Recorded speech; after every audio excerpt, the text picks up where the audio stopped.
কি খবর? পালির ব্যবসা না মাছের ব্যবসা? কি আছে ওই কৃষ্ণনন্দীর কথা সব বলছে, শুনছেন? এ খুলনার আমাদের জামাতের প্রার্থী, তার মার্কা দাঁড়িয়ে ফেল। মীরের সেনাইতে আমার মার্কা দাঁড়িয়ে।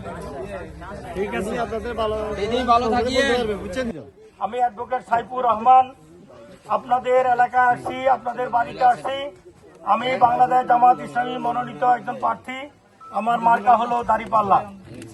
আগামী নির্বাচনে আপনারা আইনের শাসন প্রতিষ্ঠা, এই এলাকার উন্নয়নের জন্য এবং দেশে একটি পরিবর্তনের জন্য দাঁড়িপাল্লা প্রতীকে ভোট দেবেন।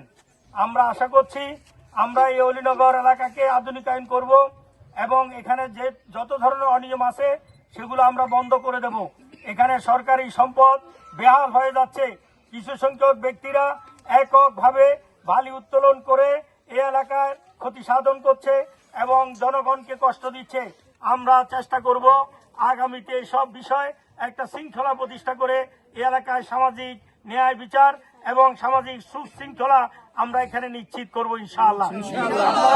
বাংলাদেশ জামাত ইসলামীর পাশে থাকবেন, দাঁড়িপাল্লা প্রতীকে ভোট দেবেন।